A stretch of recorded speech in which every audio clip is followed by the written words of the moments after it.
살아가면서 경험하는 잡다한 모든 것에서 진리를 찾습니다. 함께 모여 떠들다 보면 뭔가 나오겠죠. 하나님 앞에서 떠드는 사람들 떠람대오 시작합니다.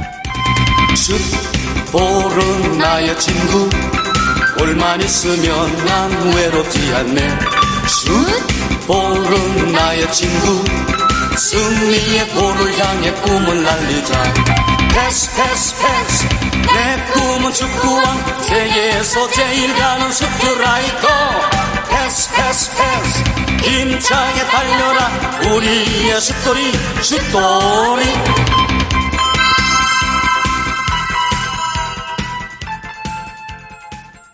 네, 반갑습니다. 떠람대오입니다. 먼저 자기소개부터 할까요? 저는 교회 다니는 동네형 임부로입니다. 축자라 김사부입니다. 안녕하세요, 서과장입니다. 안녕하세요, 손잡구입니다. 샬롬. 원빈보다 잘생긴 손잡구입니다. 박보검보다 내가 더 잘생겼지, 손잡구. 샬롬 손잡구입니다. 임부로가 장난을 쳤는데요. 왜냐면 목소리가 우리가 비슷하니까요. 오늘 손잡구가 개인 사정으로 나오지 못하게 되었습니다. 그래서 중간중간 제가 손잡구 아바타로서 손잡구 흉내도 내고 디스도 하면서 이놈의 자식! 그래서 평소에 건강관리를 잘했어야지. 예. 체력이 제일 안 좋은 그쵸. 손잡구. 그래요? 등치는 산만해가지고. 원래 없을 때 그냥 무조건 그럼요. 모함하는 거야. 저희는 참고로 이제 4명인데 한 명이 없으면 그 없는 사람을 집중적으로 욕합니다. 나를 얼마나 욕을 했겠어. 헐뜯고 물어뜯고. 그렇죠. 뭐 인생 인사가 다 그런 거죠. 네, 그동안 한 주 동안 어떻게 지내셨어요?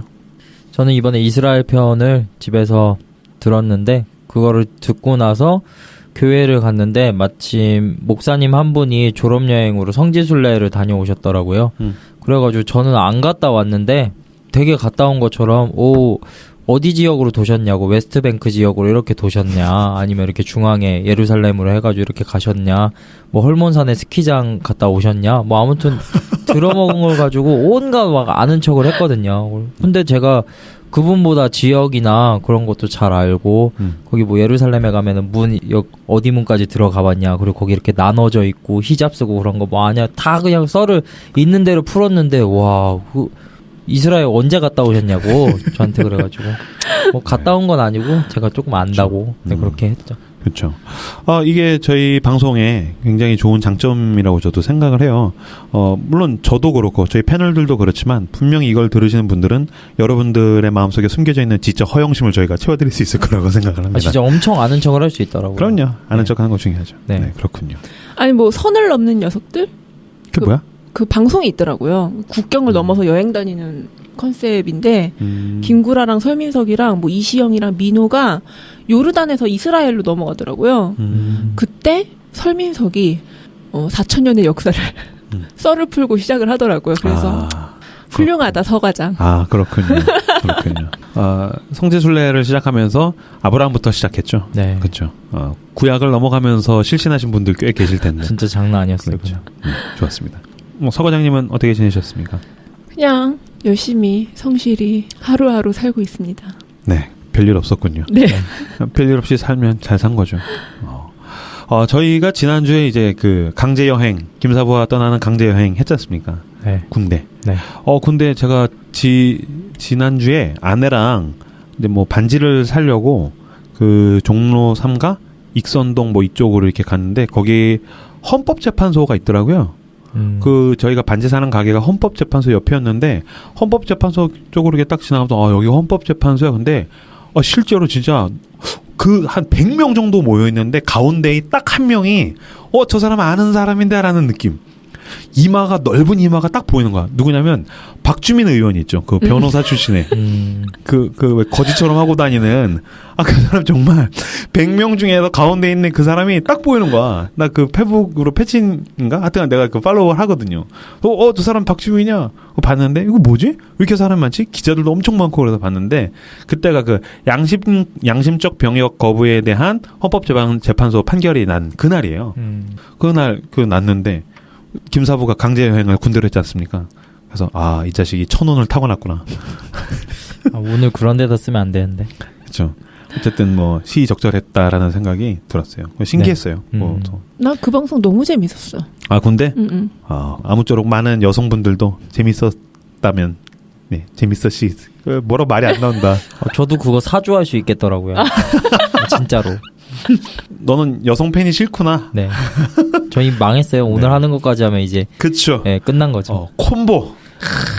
여성분들이 제일 싫어하는 두 가지를 이제. 그쵸. 네. 그쵸. 좋습니다. 좋습니다. 먼저 댓글부터 읽어주시죠.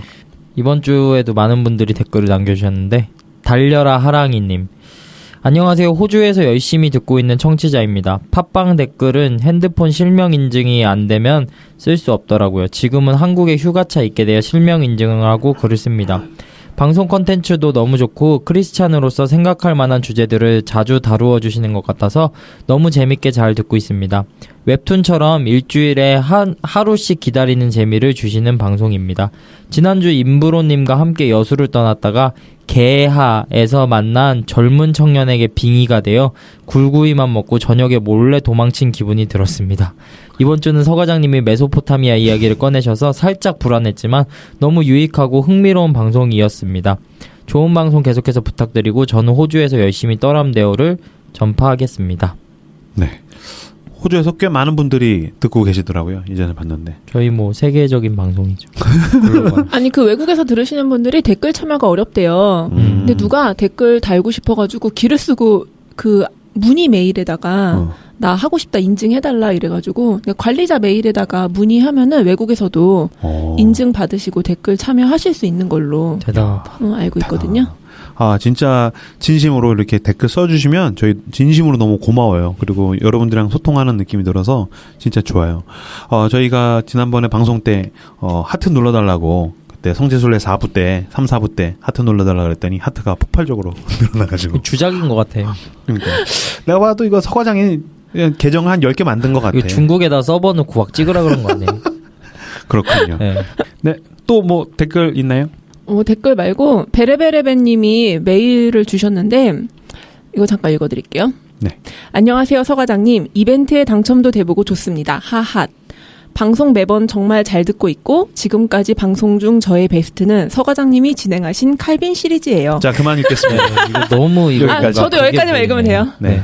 아니 계속 읽어봐. 네. 처음 방송 입문은 김사부님의 페북을 통해서였는데 방송을 진짜 즐기고 운전할 때마다 듣게 된 건 그때부터인 것 같네요. 아무쪼록 선물 네 분께 모두 감사드리고 앞으로도 좋은 방송 계속 잘 부탁드립니다. 네. 참 김사부가 참 대단하다고 생각하는 게 김사부를 통해서 방송을 입문하게 돼서 다른 사람에게 가요. 네. 아낌없이 주는 나무 같은 느낌. 마치 바나바와 같은 그런 사역. 진짜. 제가 또 광고 엄청 때렸죠 한때. 그렇죠. 네. 참 김사부 귀합니다. 근데 저는 이 방송을 하면은 제가 다른데 참여해 본 적은 없지만은 우리 예전에 그런 약간 90년대 감성으로 라디오에 사연 보내주고 이렇게 읽어주면 되게 기분 좋잖아요. 나는 내가 댓글을 썼을 때 여기서 나를 언급해주면은 기분이 되게 좋을 것 같아요. 그리고 혹시 뭐 여러분들 개인적으로 궁금하거나 좀 우리가 이런 이야기들 다뤄줬으면 좋겠다라든지 아니 저희 패널들에게 하고 싶은 말씀 있으시면 가감 없이 여러분 댓글을 달아주세요. 뭐 읽어드리는 거는 저희 마음이니까요. 네. 그래서 많은 댓글 참여 부탁드리겠습니다. 네, 팟빵 떠람대오 댓글 게시판에 방송 후기를 달아주세요. 매주 목요일에 두 분을 선정해서 선물을 보내드리고 있습니다. 하나님의 마음 착한 마음을 전하는 컴베이지에서 향초를, 너를 변하게 해줄게, 요거트맨 종로 서적점에서 시그니처 2인 이용권을 협찬해주고 계십니다. 팟빵 공지 게시판에 후원에 참여하실 수 있는 방법도 안내되어 있습니다. 이번 주에는 망고나무님이 또 오랜만에 후원해 주셨습니다. 감사합니다. 감사합니다. 네, 지금 이제 저희가 녹음 일자로 해서 지난주에 대한민국이 월드컵 16강 진출에 실패. 그러나 피파 랭킹 세계 1위 맞나요? 네. 독일을 이겨가지고 이제 막 나라 전체가 들썩거렸죠. 이때에 저희가 편성하기 위해서 숟가락 하나 얹기 위해 가지고 저희가 공놀이 특집 2부작으로 시작을 하게 되었습니다. 먼저 첫 시간을 우리 축자랄 김사부님께서 진행을 해주시죠. 네, 이 월드컵의 어떤 열기에 저희가 편승을 하고자 급작스럽게 지난주에 기획을 해가지고 공놀이 특집을 하게 되었습니다. 이 공놀이는 축구라는 공놀이고요. 저는 지난주에 이어서 군대와 축구 2연타를 때림을 통해서 아마 많은 여성분들이 얘는 안 되겠다. 얘는 안 되겠다. 김사부 빠이빠이. 네. 아주 그냥 뭐 적대적인 방송을 하는구나. 뭐 결혼했으니까. 네. 그죠? 그리고 이제 뭐 다음 편으로 제가 만약에 군대에서 축구한 얘기를 하면은 아마 제 방송은 믿고 거르지 않을까. 그쵸. 오늘 그래서 김사부가 그 축구 유니폼을 입고 왔어요. 네, 진짜 끔찍합니다. 네. 패션을 굉장히 중요하게 여기는 인브로로서는 카타르라고 써 있는 이게 어디 팀이에요? 이게 바르셀로나요. FC 바르셀로나. 네. 이건 협찬을 하는 비행사. 그렇군요. 네. 이 유니폼, 축구 유니폼을 입고 왔어요. 지하철 타고 왔죠. 그러니까. 근데 이게 일반 축구를 별로 안 좋아하시는 분들은 이런 반응이 나오거든요. 왜 저딴 거 입고 다니냐. 아까 전에 인브로도 저한테 만나가지고 같이 밥을 먹는데 오늘은 뭐 축구하고 왔냐고 나한테 그랬거든요.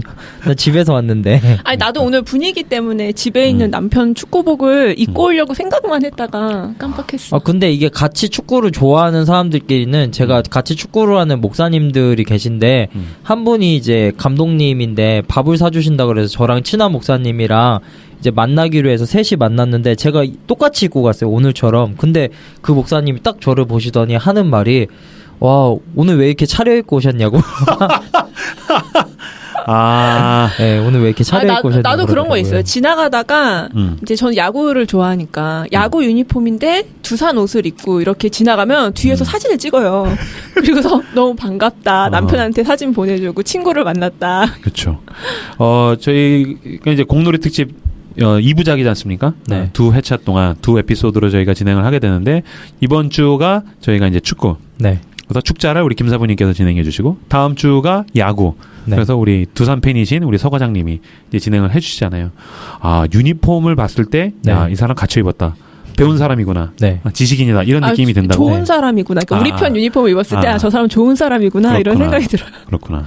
근데 이게 남자들 사이에서는 그 일부 이 클럽을 좋아하는 사람들이 딱 그 보는 그게 있어요. 제가 전에도 이제 아내 이제 직장에 아내 직장이 이제 헬스장이니까 거기를 이걸 딱 차려입고 갔었는데 거기는 수많은 그 운동을 하는 몸 좋은 남자들이 저를 계속 힐끔힐끔 보더라고요. 저거 진짠데? 그러면서 장난 아닌데? 주식기 저 비싼 유니폼 입었네. 뭐 그런 그러면서 거예요. 이게 계속 보면서 장난 아니다 하면서 여자들은 신경도 안 쓰거든요. 그러니까 미친놈 왜 유니폼 입고 다녀? 그러는데 그러니까. 남자들은 굉장히 따가운 눈빛을 주더라고요. 그래서 굉장히 가슴 피고 운동했어요. 그러니까 제가 봤을 땐 엄마가 사준 거 입고 다니는 느낌이거든요.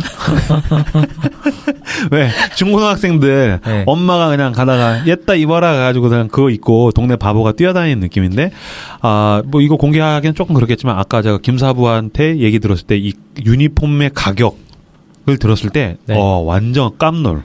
너무 비싸서 너무 놀랐어요. 그래서 이 정도로 비싸게 사는 바보들이 많다니. 이거는 그래서. 스페인에서 직접 사온 거예요. 네, 잘났습니다. 제가 사온 건 아니지만은. 네, 알겠습니다. 네. 어쨌든 오늘 어떤 식으로 진행을 하게 되나요? 네, 먼저는 목차를 말씀드리자면은 축구라는 공놀이에 대한 간단한 소개를 제가 하고요. 그리고 축구라는 공놀이를 좀 더 재미있게 보고 싶다면 뭐 어떤 거를 유념해서 보면은 좀 더 잘 볼 수 있냐.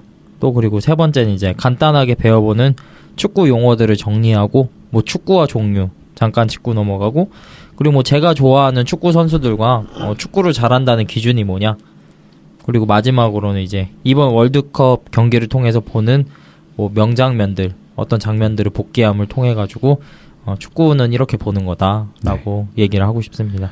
네, 알겠습니다. 진행해 주시죠.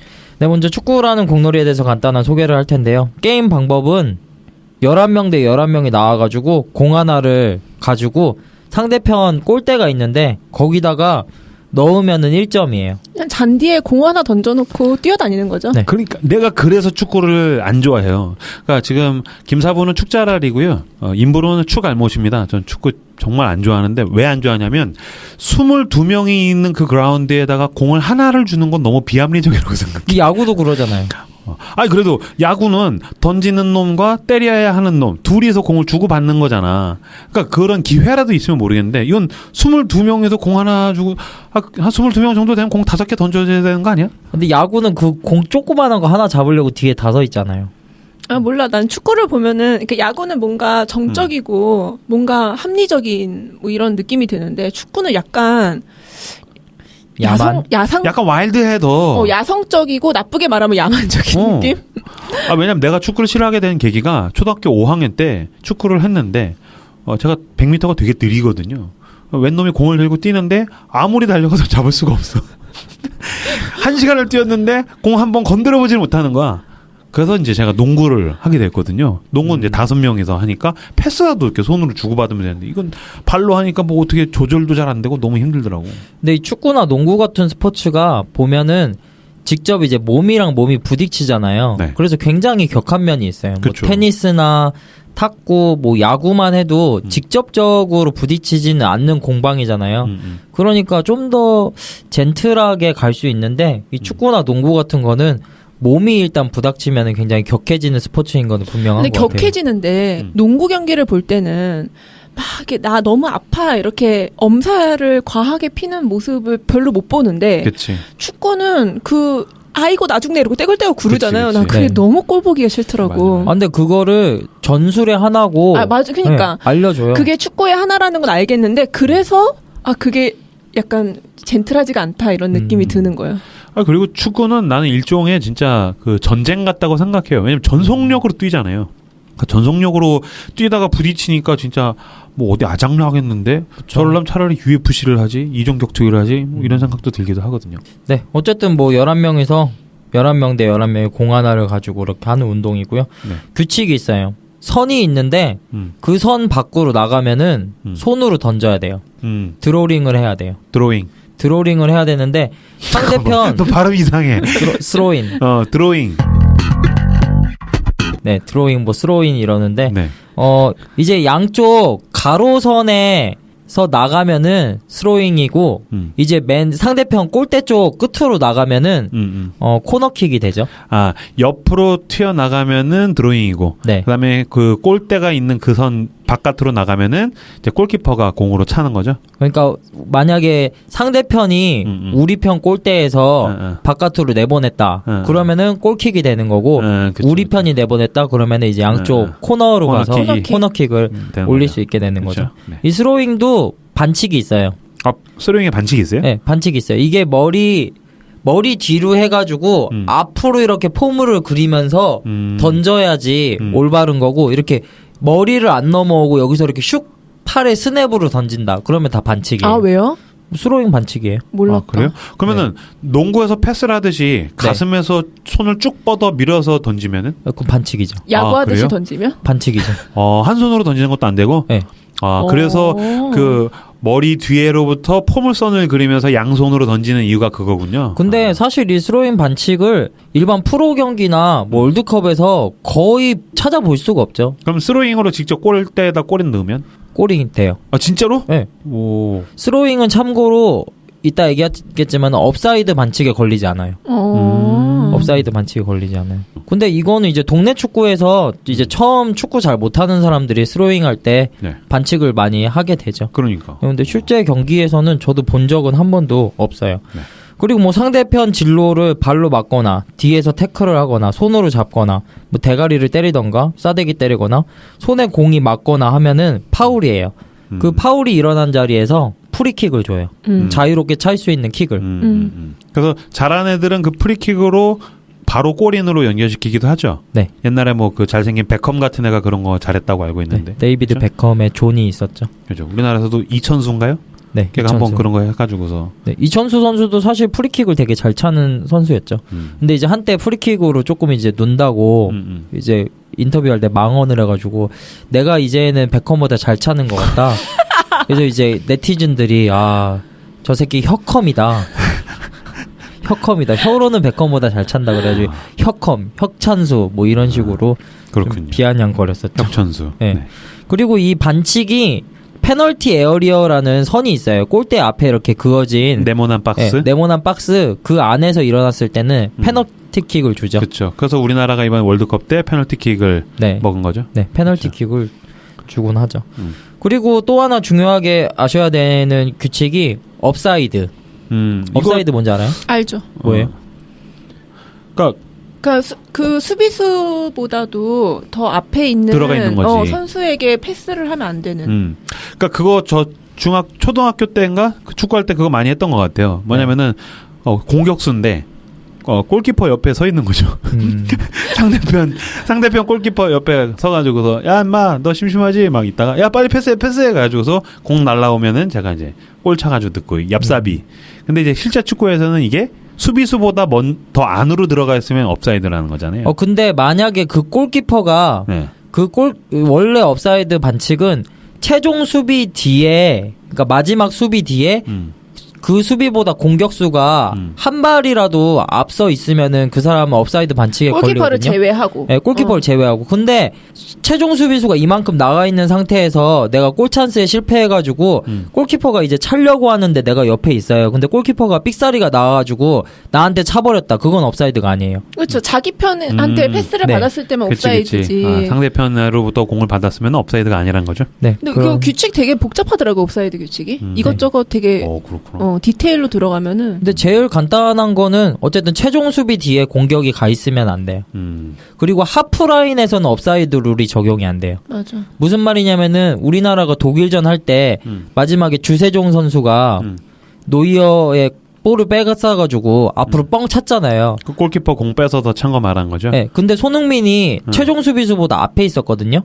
근데 하프라인 전에는 그게 해당이 안 돼요. 그러니까 하프라인이 중앙선인데 그 선을 넘어서서 최종 수비보다 앞서 가 있으면 업사이드인데 그 최종선 뒤에서는 상관이 없어요. 그러니까 그 가운데 하프라인이라고 했었을 때 네. 우리 쪽 골대 쪽에서는 업사이드가 적용이 안 된다. 네, 그렇죠? 맞아요. 상대편 골대 쪽에서만 적용이 된다라는 거죠. 네. 오케이. 이런 업사이드 반칙이 있고 그리고 주심 1명이랑 부심 2명으로 이루어졌어요.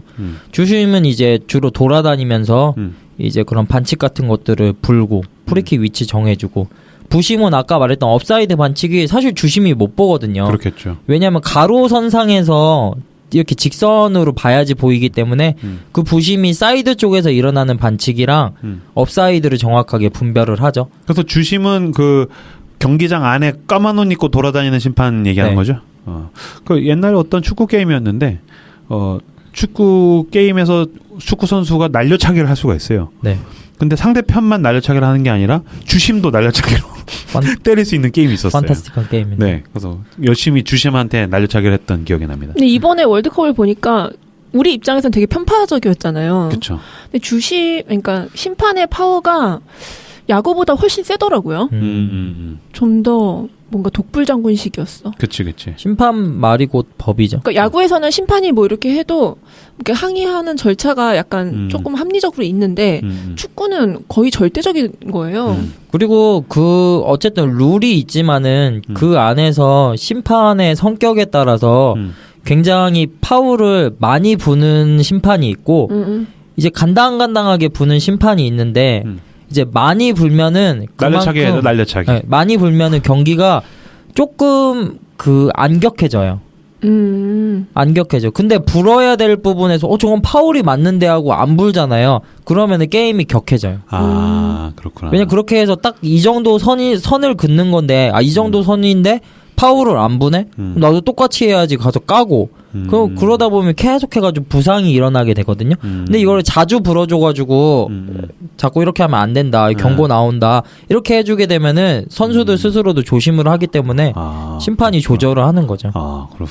그리고 저도 이번에 들었는데 심판이 이렇게 많이 리그 같은 데나 여러 가지 국제 대회에서 보잖아요. 심판을. 근데 그 심판을 아는 선수들 있잖아요. 아는 선수는 이 카드 줘야 될 것도 한번 봐주고 약간 그런 게 있다고 하더라고요. 그러니까 서로 친분이 좀 있고. 네. 그러면. 그래서 이번에 그 멕시코전 할 때 기성용이 사실 되게 격한 플레이들 많이 했었는데 그 중계를 제가 다른 데서 들어보니까 그 심판이 그 기성용을 안다고 하더라고요. 잉글랜드 잉글랜드 리그 심판이어가지고 그래서 기성용이 가가지고 이렇게 웃으면서 얘기하더라고요. 이렇게 알지 않냐? 형, 뭐, 내 스타일이잖아. 우리, 뭐, EPL 스타일 이렇게 하잖아. 뭐 이런. 알지 않냐? 이렇게 좀 하자. 이렇게 하니까 실제로 그렇게 좀 웃으면서 넘어가는 게 있고, 그리고 심판도 사람이니까, 그런 딱 이렇게 액면가를 보고 그렇게 하는데, 딱 봤을 때 누가 좀 심한 플레이가 나왔는데, 처음 보는 애네? 그럼 당장에 카드 꺼내가지고 딱 드는데, 좀 아는 애가 이렇게 와가지고,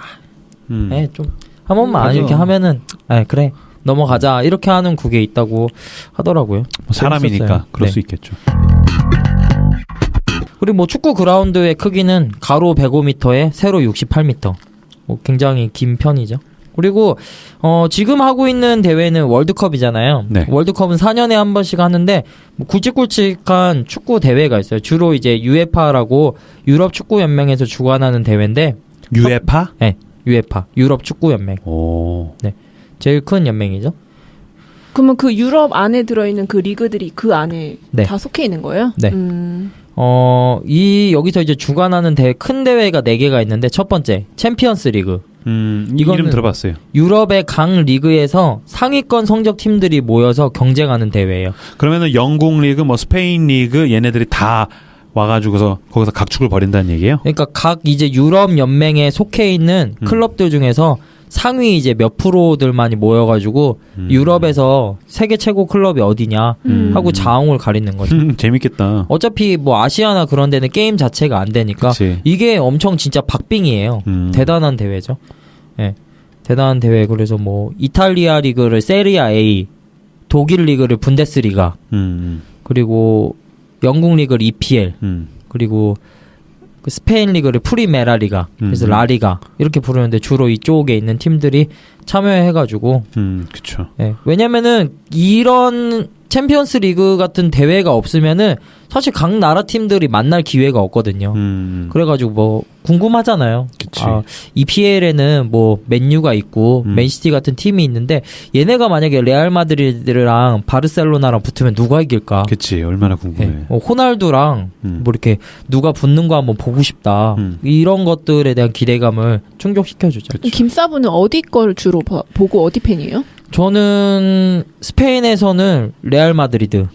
또 레알 마드리드 팬인데 왜 FC 바르셀로나 티 입고 있어? 이게 생겼거든. 비싸서? 하늘에서 비싸서. 떨어졌거든. 네. 아, 그렇군요. 네, 호날두 것도 있는데 그건 너무 타이트해가지고 좀 민망하더라고요. 네. 그러면 네. 그 중계를 봐요? 근데 라리가 거는 사실 보기가 쉽지 않아요. 새벽에? 해서? 새벽에도 그렇고 중계권을 많이 안 따왔어요. 왜냐면은 이제 라리가 같은 스페인 리그는 잘하는 팀들이 있죠. 뭐 아틀레티코 마드리드, 레알 마드리드, 바르셀로나 이 세 팀이 굉장히 강한 팀인데 챔피언스 리그 나가면 뭐 우승하고 하는 팀인데 나머지 팀들이 다 약해요. 그러니까 이 세 팀들이 소위 말하는 양악이라 그러거든요. 양악이 뭔지 알아요? 몰라. 양민학살. 네. 이 세 팀이 양민학살을 하는 구조기 때문에 이제 이 세 팀이 서로 붙으면 재밌죠. 이제 뭐 바르셀로나랑 레알 마드리드가 붙는 거를 엘 클라시코라 그래가지고 스페인 리그에서는 가장 빅매치거든요. 라이벌 팀이 붙는 거니까. 근데 이 세 팀이 붙는 거 말고 다른 팀이 붙는 거는 그냥 그래요. 긴장감도 없고 이렇게 양악을 하기 때문에 그저 그런데 이제 EPL 같은 경우가 왜 중계권도 따고 재밌냐면은 거기는 선수들도 일단 아는 사람들이 굉장히 많고 팀들이 다 비등비등해요. 그 중에서도 센 팀이 있지만은 붙으면은 사실 누가 이긴다고 딱 잘라서 말할 수 없기 때문에 굉장히 비슷비슷하기 때문에 누가 붙어도 박빙이고 그래가지고 EPL이 사실 되게 재밌죠. 그렇구나. 그럼 네. 진짜 막 축덕들이 네. 그러니까 중계를 안 해줄 때 내가 꼭 챙겨보고 싶은 경기가 있을 때 보는 사이트 뭐 이런 게 혹시 있어요?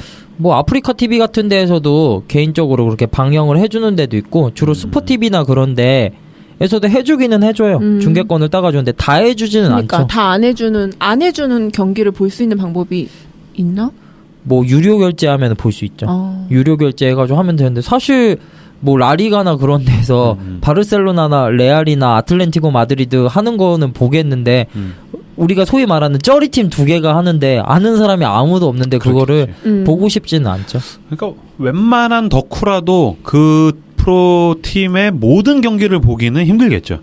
그러니까 매일 만약에 한다 그랬을 때, 그러니까 야구 팬 같은 경우는 매일 그걸 확인하잖아요. 그렇죠. 그리고 거의 모든 경기를 챙겨보고 그렇게 하는데 아무래도 이거는 뭐 외국 거니까 그렇게까지 하기엔 힘들겠다는 생각이 드네요. 근데 EPL은 거의 다 챙겨볼 수는 있어요. 아, 그래요? 네, EPL은 시간대도 괜찮고 주로 토요일 주일날 하거든요. 그래서 EPL 바인 사람들은 딱 보면은 예배 시간에 졸겠군요. 네, 예배 시간에 졸아요. 회개해라, 이 목사님들도 자식들아. 많이 보고 그래가지고 졸더라고요. 아 그럼 K리그도 봐요, 김사부는? K리그는 거의 안 보죠. 거의 안 봐요. 예. 보는 팀은 뭐 전북현대 같은 팀만 전북현대 가끔 하면은 보고. 네. FC 바르셀로나, 맨시티 하다 갑자기 전북현대 하니까 네. 좀 뭔가 이질감이 있네요. 네. 보기는 보죠. 그런 건 실제로 가서 보면은 재밌죠. 그렇죠. 근데 축구도 경기장에서 보면 재밌어요? 재밌죠. 진짜? 엄청 재밌어요. 우리나라 축구인데? 네, 우리나라 축구도 막 정말 너무 아니다 싶은 거 말고는 직접 가서 보면 되게 재밌어요. 예전에 얘기했지만 야구장은 진짜 재밌잖아요. 왜냐면 야구장은 그 바로바로 승부가 나잖아. 야구 그 투수가 공을 몇 개를 던져가지고서 타자가 아웃이 되느냐, 타자가 공을 치느냐. 그리고 그 데이터가 전광판에 나오고 일목요연하게 정리가 돼 있죠. 이제 소리 지를 수 있는 타이밍이 계속 있단 말이지. 그래서 아웃 그러면 와 하고 뭐 안타 그러면 와 하고 이런 게 있을 수 있는데 네. 축구는 45분 동안 뭐 공 하나 넣기가 쉽지가 않아. 그럼 소리를 어디서 끊어야 되냐고. 뭐 패스했다 뭐 이럴 수는 없잖아. 그런 면에서 조금 떨어지긴 하는데 그래도 근데 여기는 계속 경기 내내 흥분돼 있잖아요. 축구는 계속 이렇게 되잖아. 근데 어떻게 인간이 45분 동안 흥분을 해? 그렇지는 않죠. 그래요? 뭐 그런 이제 말했듯이 되게 공방이 이렇게 많이 오가는 것도 아니고 야구만큼의 어떤 이렇게 응원에 카타르시스를 주지 못하는데 그냥 동네 축구도 저는 가만히 보고 있으면 재밌거든요. 재미 하나도 없어. 재밌어요. 아니 재밌대요. 네, 남편도 차를 타고 가다가 차가 좀 이렇게 정체가 됐는데 그 밑으로 초등학교 운동장이 보였는데 거기서 누가 축구를 하고 있는 게 그 정치된 차 안에서 그거를 볼 수 있는 그 상황이 있었어요. 그거에 빠져가지고 차 운전에 신경을 안 쓰는 거야. 그래서 아니 오빠 생판 알지도 못하는 사람들이 저 점처럼 보이는 사람들이 축구를 하고 있는데 그걸 왜 그렇게 넋이 빠져서 보고 있냐고. 재밌대. 진짜 이해가 안 되네. 네. 그 뭐가 재밌어 그게? 그냥 축구를 좋아하니까 재밌죠. 그런가 봐요. 축구를 좋아해서 그런가 보다. 네, 축구를 좋아하면은 동네 축구도 다 재밌어요. 그렇군요. 네, 그리고 뭐 두 번째 유로파 리그. 이건 챔피언스 리그의 동생벌로 유럽 각 리그에서 챔피언스 리그 못 나간 애들끼리 그 중에서 상위권 애들 모여가지고 경쟁하는 거고. 월드컵 다음으로 이제 큰 대회가 세 번째 유럽 축구 선수권 대회. 그 유로라 그러죠. 뒤에다가 막 붙여서 유로 2002. 월드컵 4년 주기랑 똑같이 돌아와요. 지금이 2018년이잖아요. 2020년에 이제 유로 2020 해가지고 유럽권의 모든 팀들이 다 나오는 거죠. 이것도 거의 월드컵이랑 방불하는 굉장한 대회죠. 그리고 마지막은 이제 슈퍼컵. 챔피언스 리그 우승팀이랑 유로파 리그 우승팀이랑 경쟁하는 대회예요. 근데 챔피언스 리그가 훨씬 더 잘하는 거 아니에요? 근데 뭐 이변이 있을 수도 있죠. 대진운이 안 좋았다 뭐 그럴 수도 있고 어쨌든 뭐 공은 둥그니까. 하긴. 그리고 뭐 FA컵이라고 각 리그 협회에서 주최하는 컵 대회 같은 게 있거든요. 이거는 그냥 소규모 대회고 그래도 역사가 꽤 있어요. 그리고 이제 지금 하고 있는 월드컵 4년마다 열리고 있고 1930년도 우루과이에서 최초로 월드컵이 열렸죠. 그쵸. 우승 횟수는 브라질 5회, 이탈리아, 독일 4회, 우루과이, 아르헨티나 2회, 잉글랜드, 프랑스, 스페인 1회. 그러면은 브라질이 제일 많네요. 네, 브라질이 제일 많죠. 그럼 역시 축구는 브라질이구나.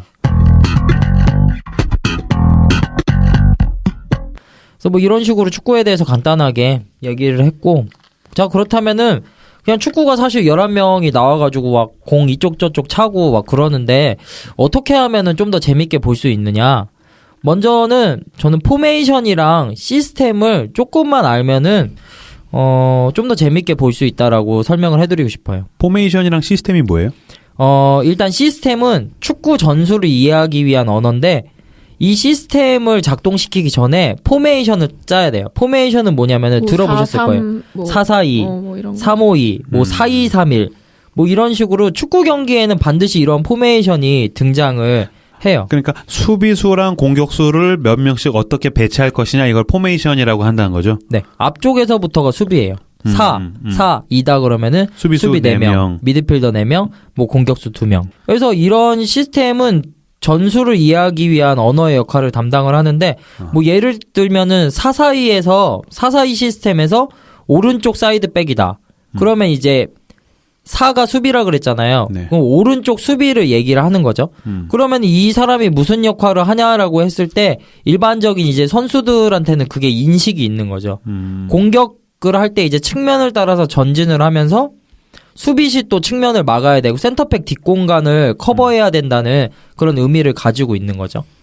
말이 점점 어려워지고 있군요. 그러니까 뭐냐면은 이제 공격을 할 때 양쪽 끝에 있잖아요, 수비가. 공격을 할 때 그 위에 앞에 있는 공격진들 따라가지고 쭉 올라가고 이제 또 내려와서 수비를 할 때는 그쪽으로 파고드는 사람들을 막아주고 그러면 가운데 수비가 2명이 남잖아요. 그 수비 2명 사이로 이제 롱패스나 이렇게 스루패스 같은 게 날라와가지고 뒷공간으로 와 가는 거를 그 센터 가운데에 있는 2명이 막을 수가 없으니까 그 사람들을 이렇게 좁혀가면서 이렇게 막는다는 역할을 하는 거죠. 도와준다고. 가운데 있는 수비수들을 양쪽 옆에 있는 애들이 도와주기도 한다고. 근데 나는 축구를 자주 보는 게 아니니까 이게 계속 경기 내내 유효하게 유지가 되나? 이 의문이 항상 있어가지고 남편한테 맨날 물어보거든요. 자기 자리를 지키는 거는 가능하지 않겠어요? 그 눈에 그게 잘 안 보이고 뭔가 우르르 뛰어다니는 느낌이 드니까. 그치. 모르는 사람들은 그냥 열심히 그냥 우르르 공 쫓아서 다니는 거네 뭐 이런 느낌이긴 한데. 근데 이거는 그 사실이 사사이에서도 사실 많은 변형이 가능하기 때문에 이제 대표적으로 볼 수 있는 게 우리나라가 예전에 콜롬비아랑 평가전을 했을 때 그때 극찬을 받았던 게 버스 라인이라는 거거든요. 그건 뭐야? 버스 라인이 뭐냐면 4-4-2잖아요. 그러니까 수비수 4명, 미드필더 4명이 이 8명이 동시에 움직여요. 간격을 흐트리지 않고 이렇게 움직이니까 그걸 버스 라인이라고 그러거든요. 그럼 버스 2대를 진짜 잘 세워놨다라고 얘기하는데 그거 하이라이트를 보시면은 이제 우리가 공만 따라서 보지 말고 이제 전체적인 그림을 보면은 한 명이 이제 그 라인을 잡고 그 사람을 기준으로 해가지고 이게 이쪽 뒤에 사람이 움직이잖아요. 그럼 이쪽 사람들 앞선이 안 움직이면 그 라인이 다 깨지거든요. 근데 일정한 간격을 딱 두고선 요렇게 앞뒤로 움직이면은 이 사이에 있는 사람들의 간격이 닫혀버리기 때문에 공격을 못하게 되는 거죠. 그러니까 수비수 4명과 미드필더 4명이 동시에 그 8명이 한 몸처럼 움직였다고. 네, 그걸 실제로 그거를 전술 훈련을 할 때 되게 많이 연습을 해요. 그렇구나. 그래서 그게 되는 팀이랑 안 되는 팀이랑 어마어마한 차이가 나게 되죠. 어쨌든 그 시스템 전술이라 그래요? 네.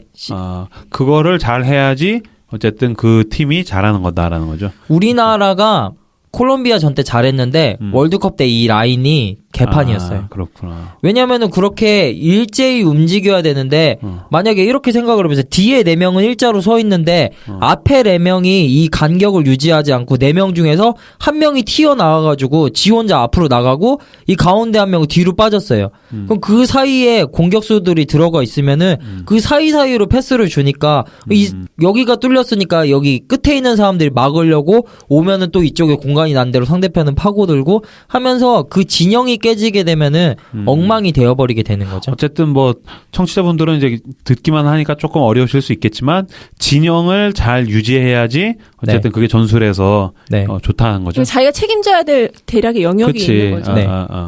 그렇군요. 그래서 이거를 잡아주는 것 자체가 굉장히 중요해요. 그렇겠죠. 이런 라인들을 잡아주고 딱 조율을 할 수 있는 능력을 가진 선수들이 돼야 되죠. 제가 뭐 축구는 잘 모르지만 농구는 어느 정도 아는데 농구도 마찬가지거든요. 그래서 이제 자리를 지키고 있는 방식이 있고 한 명당 한 명씩 그러니까 따라다니는 방식이 있거든요. 예를 들면 NBA 같은 경우는 진영을 짜가지고서 자기 자리 지키고 있는 거는 반칙이에요. 왜냐면 그렇게 하면은 게임이 되게 루즈해지고 재미없어진다고. 이거는 무조건 NBA는 공식적인 반칙이에요. 네, 공식적인 반칙이에요. 그렇게 할 수 없게 돼 있어요. 그러면은 너무 이렇게 골 잘 안 터지고 막 그러니까 그래서 무조건 한 사람당 한 명씩 따라다니는 방식으로만 가야 돼요. 그렇죠. 왜냐면 이제 진영을 짜면은 어쨌든 수비가 너무 잘 되니까. 야구는 이게 확실하거든요. 1루수, 2루수, 3루수, 유격수. 자기 자리가 딱 있죠. 그렇죠. 뭐 다시 한번 정리를 하자면 이제 포메이션은 4-4-2, 3-5-2 같은 선발 포지션의 배치를 그 선수들의 배치를 기술한 거고 이제 시스템은 각각의 포지션의 동선 및 이제 사전에 약속한 팀으로서 가능하도록 11명의 역할을 부여해가지고 구성한 거를 시스템이라고 얘기를 하는 거죠. 그러면 포메이션은 어떤 게 제일 세? 센 게 없죠. 그래? 네, 그 팀한테 맞고 상대 팀한테 맞게 하는 게 제일. 그게 제일 센 게 어딨어. 그러니까 내가 봐도 되게 바보 같은 질문이네. 아니 예를 들면 수비수 뭐 10명이야. 공격수 1명이야. 뭐 이렇게 가 있으면 안 돼? 할 수 있어요. 그러니까. 이번에 덴마크가 프랑스랑 할 때 그렇게 했어요. 진짜로? 아니 프랑스의 공격력이 너무 막강하니까 이 덴마크가 수비를 진짜로 9명을 세워버린 거죠. 키파 빼고. 그렇게 해가지고 덴마크가 이겼어요? 비겼죠.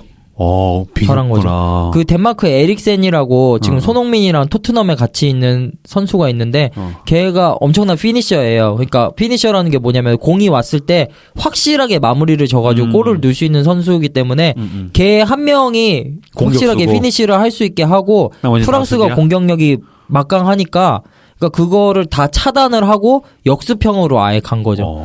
근데 제가 그 경기를 봤는데 2번 정도 찬스가 있었는데 덴마크가 그걸 넣었으면은 프랑스는 못 이겼을 거예요. 네. 나 그냥 해본만 했는데 실제로 이렇게 하기도 하는구나. 실제로 있어요. 네. 그러니까 사실 이 전술이라는 게 인브로가 뭐가 제일 세냐 그랬는데 뭐 장기라고 생각을 하면 돼요. 그래서 이 상대편이 누구냐에 따라서 어떤 말이 제일 세질 수도 있고 어떤 말이 제일 쓸모 없어질 수도 있기 때문에 뭐가 제일 세다, 어떤 포지션이 제일 세냐, 물론 현대적인 포지션은 있겠지만은 그 각 상대편이나 어떤 자신의 팀의 멤버에 따라 가지고 그게 달라지기 때문에 뭐가 딱 좋다라고 얘기를 할 수가 없는 거죠. 그렇군요. 뭐 장기로 친다면은 이제 어떤 말의 장점이나 단점이 있잖아요. 뭐 차 같은 거는 직선으로만 가는데 차 맞나요? 진짜 너무 몰라. 장기는 하나도 몰라요. 체스 알아요? 아니 몰라요. 장기 알아요?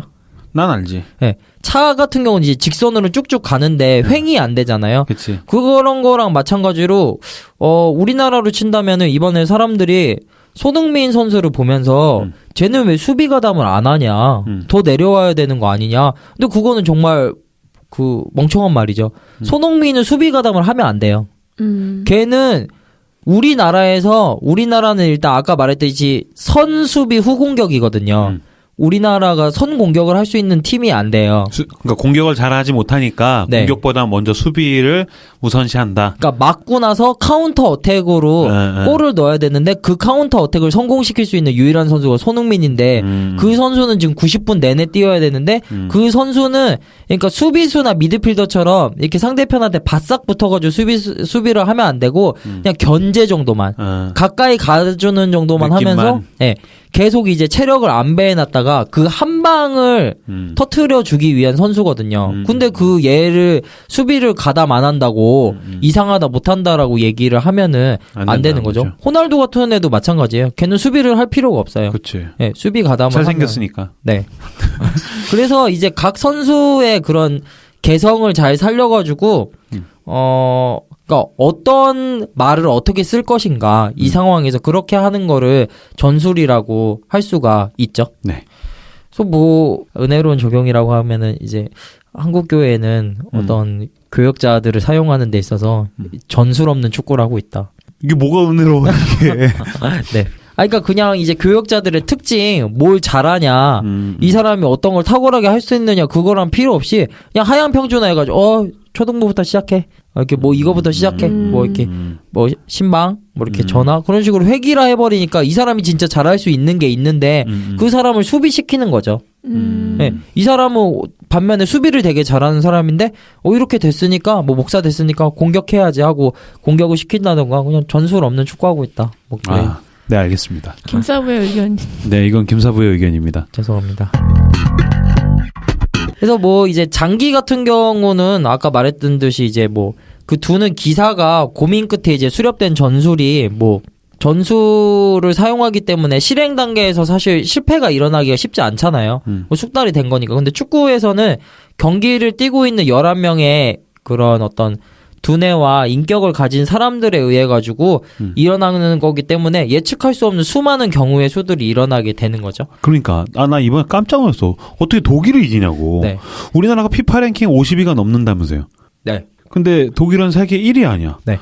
사실 말도 안 되는 거 어떻게 50위를 넘는 팀이 세계 1위를 이기냐고. 그러니까 난 한국인이니까. 난 대한민국 사람이니까 야 역시 하고 막 좋아하지만 뭐가 역시야. 말도 안 되는 거잖아 사실은.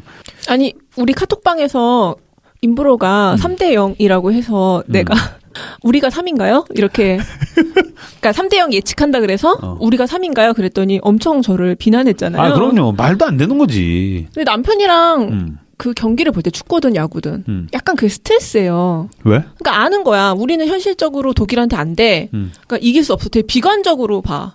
그러면서 우리가 못하면 그럼 되게 당연한 거잖아. 근데 못하면 욕을 해.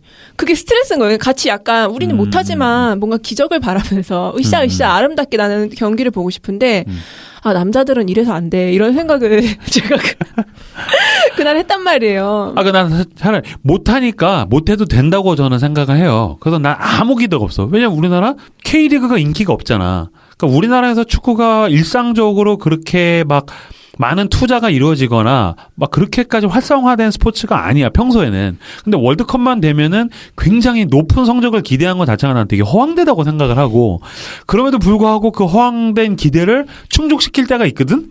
난 이게 너무 웃기는 거야. 그래서 공은 둥글다고 하는 거죠. 그러니까 나는 UFC 좋아하거든요. 이종격투기 좋아하는데 이거는 사실 1위랑 50위랑 둘이 싸우잖아. 이건 볼 것도 없어.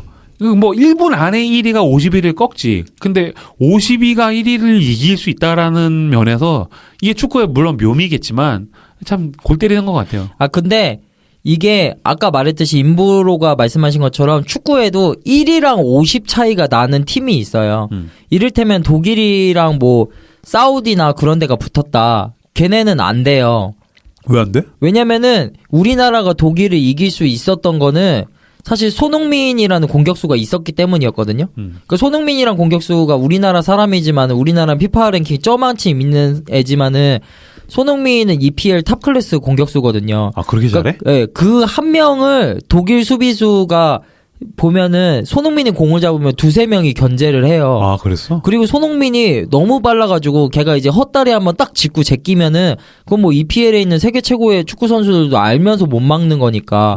그러니까 우리나라가 잠그고 아까 말했던 이제 뻥 차가지고 걔한테 연결되는 그 패턴으로 가면은 이길 수 있는 장면들이 굉장히 많이 나올 수 있었던 거죠. 그러니까 우리나라는 이길 수 있는 경우의 수를 낼 수 있는 힘을 가진 팀이었고 만약에 사우디나 그런 팀이었는데 거기서도 물론 한 명이 정말로 특출난 애가 그 뻥 차가지고 잠그고 그걸 할 수 있는 거를 성공시킬 수 있는 애가 있다면 경우의 수가 나오는데 만약에 그런 애가 없고 걔네가 만약에 공을 짧게 돌려가지고 독일을 상대한다?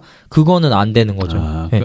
어쨌든 손흥민이라는 탑 클래스 플레이어가 있었기 때문에 가능했다. 근데 메시랑 호나우드는 왜 다 집에 갔나요? 이따가 알려드릴게요. 그래? 이따가 알려드릴게요. 그래서 이 축구는 제일 중요한 게 사람이 뛰는 거기 때문에 축구 지능이 필요해요. 그래서 바르셀로나의 전설적인 플레이어 사비라는 애가 있어요. 사비 에르난데스. 얘 별명이 패스 마스터거든요. 근데 보면은 얘가 어떻게 되냐 그냥 체격이 저 같아요. 그래요? 그냥 호리호리. 별 볼 일이 없어? 진짜 별 볼 일 없어. 얘가 축구한다고? 아니 축구 선수도 보면 피지컬이 막 엄청 좋잖아요. 그치. 키도 크고 딱 축구 선수 피지컬이 있는데 얘 보면은 진짜 무슨 동네 아저씨 같이 생겼어요. 피지컬도 완전 그렇고. 근데 얘가 끝내주는 패스 마스터예요. 패스를 잘한다고? 얘 그 인터넷에 동영상에 사비 패스라고 치면은 정말 어마어마한 패스들이 많이 나오거든요. 근데 이 사람을 키워낸 조안 빌라라는 지도자가 뭐라 그랬냐면은 체격의 크기나 큰 키는 좋은 선수가 되기 위한 필요 조건이 아니다. 선수를 볼 때는 기술이 아니라 두뇌의 움직임을 본다. 그러니까 이 사비가 얘가 축구를 어떻게 하냐면은 항상 공을 잡기 전에 3번을 봐요. 뭘 3번을 봐? 공이 딱 오잖아요. 오면은 우리 편의 위치를 확인하고 뒤를 돌아서 상대편의 위치 확인하고 공간을 확인하고 해가지고 다른 사람들은 공을 잡고 나서 이제 보고 확인하고 그러는 거를 얘는 공이 오는 순간에 그 3가지를 딱 확인해가지고 한 번에 돌려가지고 패스를 연결하는 거죠. 동물적인 게 필요한 그러니까 것 같아요. 공이 나한테 오고 있는 중에 3번을 본다고? 네.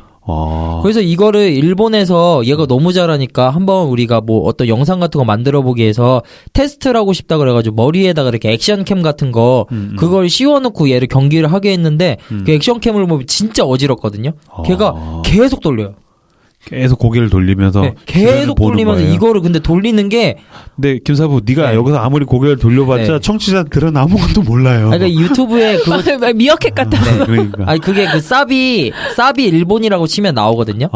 그 진짜로 보면은 근데 너무 어지러울 정도로 진짜 많이 돌리는데 걔가 하는 말이 자기는 어렸을 때부터 이게 늘 습관이 돼 있었기 때문에 자기는 체구도 작고 그런 게 좋지 않기 때문에 이게 아니면은 살아남을 수 없었기 때문에 이 기술을 익혔는데 그래서 정말로 아무리 체격이 좋고 스피드가 빠르고 그런 선수들이 얘를 막으려고 해도 막아낼 수가 없어요. 그러니까 빈 공간을 찾아가지고 자기가 알아서 이동하지, 우리 편 위치 미리 확인했으니까 남들은 두세 번에 할 거를 얘가 스피드도 빠르지 않은데 얘는 한 호흡에 해내는 거죠. 머리가 좋구나. 그러니까 관중이나 시청자는 네. 위에서 보잖아요, 그거를. 네. 그래서 빈 공간을 되게 잘 보는데 축구 선수들은 쉽지 않겠지. 되게 그 어려운 능력이라고 그렇겠지, 하더라. 그렇겠지. 그거랑 플러스 또 약속된 플레이가 있죠. 약속된 플레이가 있고.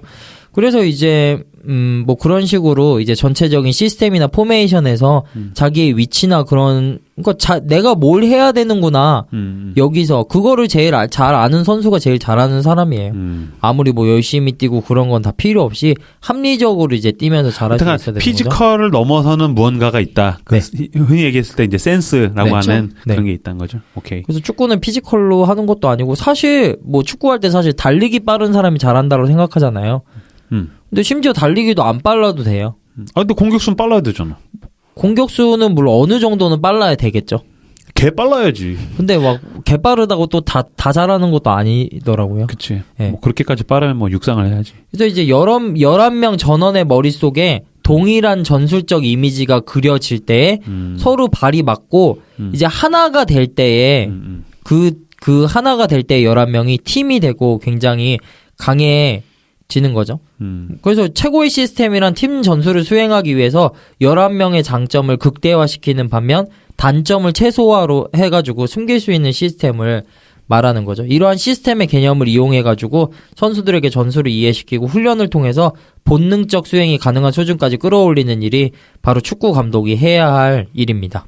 그래서 선수들이 잘 못하는데 감독이 잘해서 강팀이 될 수도 있어요? 나라든 뭐 프로든? 네. 히딩크 하긴 히딩크. 그렇구나. 그러니까 그 가진 말들을 잘 쓰는 거죠. 그러니까 딱 한계를 아는 거죠. 그러니까 이 팀은 딱 봤을 때 이 팀을 가지고 뭐 스페인처럼 뭐 이렇게 엄청 주고받으면서 그런 식으로 축구를 할 수는 없다. 근데 딱 이제 대한민국을 봤을 때 히딩크 감독 같은 경우 한국 팀 되게 다른 말을 했거든요. 히딩크 감독이 처음 왔을 때 한 말이 보통 이제 외국인 감독이 오면은 기술이 부족하다.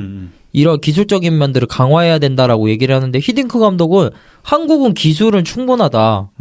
체력이 약하다고 그랬거든요. 그렇죠. 거꾸로 얘기했죠. 그때. 네, 체력이 약하다 그러고 체력 프로그램을 엄청 돌렸어요. 그래서 체력을 실제로 강화시켜 두니까 그 엄청난 플레이들이 나왔죠. 그 할 수 있는 선안에서.